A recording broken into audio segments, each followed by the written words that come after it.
দিন পরিশ্রম করে আর পারার কায়দা নেই, শুধু কাজ কাজ কাজ, শরীরের মধ্যে আর কিছু ভালো লাগে না।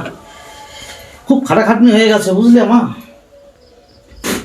আর কি করব, খুব কাজের চাপ এখন এই একদিন ধরে।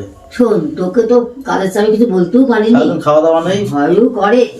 তোকে আমি একটা কথা বলছি বাবা, কি দেখ তুই বিয়ে কর, দেখ আমি তুই পারি বল, আমার সংসারের কাজ আর এই আরে শোনো তো, একটু সবসময় বিয়ে বিয়ে করবো না তো? পারিনি জানিস। সারাদিন পরে বাড়িতে আসছে একটু খাওয়া দাওয়া করবো, তাই না? বিয়ে বিয়ে বিয়েটা করে কি হবে তুমি জানো? এটা কি তুমি জানো? এখনকার মেয়েদের বৃত্তিবাদটা তুমি জানো? জানো না তাই এখন একটা মেয়েকে বিয়ে করবো 2-6 মাস পরে তার যদি না পুষাই সেটা ডিভোর্স নেবে। 5 লাখ টাকা দাবি দাও, 10 লাখ টাকা দাবি দাও, যে বাবার বাড়ি যে পুরো একদম বিল্ডিং লাগাবে, পুরো ভবিষ্যৎ পুরো ফ্যামিলিটাকে পুরো শেষ করে দেবে। এখনকার যুগের মেয়েকে বিয়ে করতে গেলে অনেক ভেবে চিন্তে বিয়ে করতে হবে। সবসময় পরিশ্রম করছো ঠিক আছে, আজকে তোমরা আছো কালকে থাকবো না, এটা হয়ে আসছে যুগ যুগ ধরে।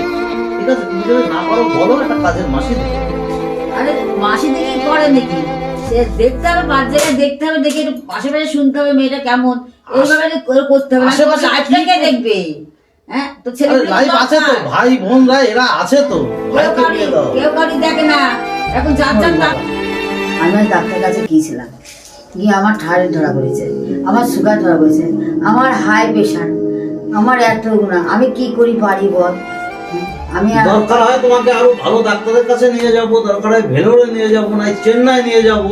তুমি এইসব কথার প্যাচের মধ্যে দিয়ে বিয়ের কথা বলো না। দেখো আমি বিয়ে খাওয়া, দেখো তোমরা অনেক পিছিয়ে আছো, ওই কারণের জন্য বারবার বলছো বিয়ে কর বিয়ে কর। এসব ফেসবুক, ইনস্টাগ্রাম, ইউটিউবার এগুলো দেখো, প্রত্যেকটা ফ্যামিলিতে ডিভোর্স ডিভোর্স ডিভোর্স।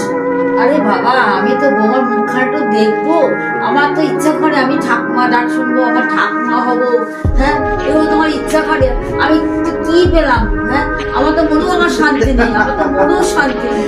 ভুল করছো মা, ভুল করছো। এখন ছেলে তোমার আপন আছে, বিয়ের পরে কিন্তু এই ছেলে স্বাধীনভাবে চলতে পারবে না।